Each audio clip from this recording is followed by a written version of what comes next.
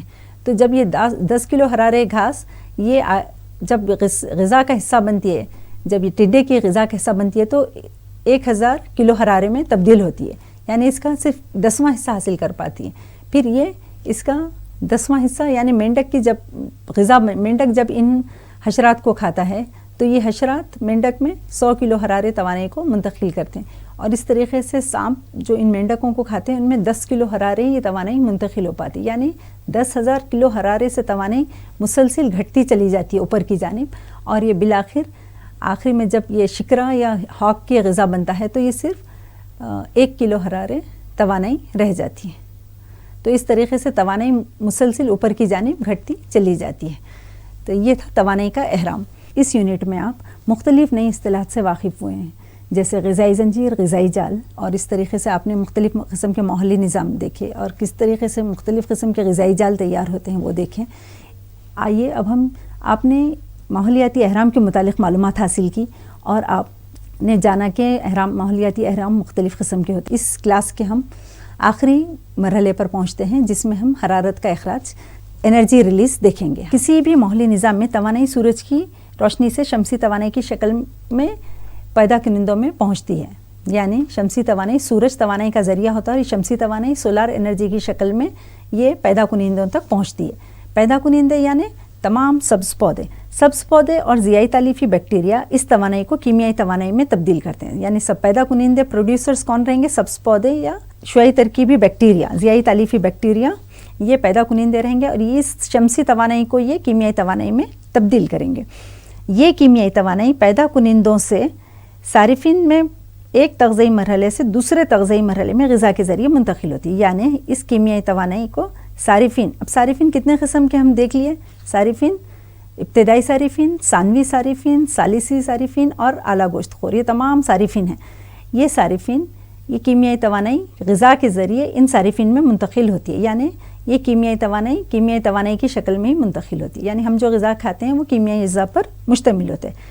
عضویے ہر تغذئی مرحلے پر بیشتر توانائی کو استعمال کرتے ہوئے اپنے جسم کا حصہ بناتے ہیں، جو ان کے جسم کے تحولی ضروریات جیسے کام کی انجام دہی، نشو و نما اور تولید وغیرہ میں استعمال ہوتی ہے، یعنی تمام صارفین اپنے مختلف کاموں کے لیے اس توانائی کو استعمال کرتے ہیں۔ توانائی کی قابل قدر مقدار حرارت کی شکل میں ضائع ہو جاتی ہے، یعنی کہ ہر مرحلے پر پیدا کنندوں کے مرحلے پر حرارت کی شکل میں توانائی ضائع ہوتی ہے، پھر صارفین جب اسے استعمال کرتے ہیں تو اپنے مختلف کاموں کی انجام دہی کے دوران بھی یہ حرارت کی شکل میں ضائع ہوتی ہے، لہٰذا توانائی کا احرام ہمیشہ سیدھا ہوتا ہے۔ تو اس طریقے سے حرارت کی شکل میں توانائی خارج ہوتی ہے۔ تو شمسی توانائی کیمیائی توانائی میں تبدیل ہوتی ہے، اور یہ کیمیائی توانائی مختلف کاموں میں استعمال ہوتی ہے، اور اس تمام کاموں کے دوران حرارت کی شکل میں بھی توانائی کا اخراج عمل میں آتے رہتا ہے۔ اسے حرارت کا اخراج انرجی ریلیز کہتے ہیں، یعنی مکمل توانائی پیدا کنندوں سے صارفین تک منتقل ہونے نہیں پاتی۔ پیارے بچوں، یہ ہمارا جماعت دوم کا نواں یونٹ تھا، ہمارا ماحول، اور انوائرمنٹ، جس کے متعلق ہم نے معلومات حاصل کی۔ پہلا مرحلہ تھا۔ پیارے بچوں، اس کے اگلے حصے کے لیے انشاءاللہ ہم پھر آگے مزید پڑھیں گے۔ جب تک کے لیے اجازت دیجیے۔ السلام علیکم۔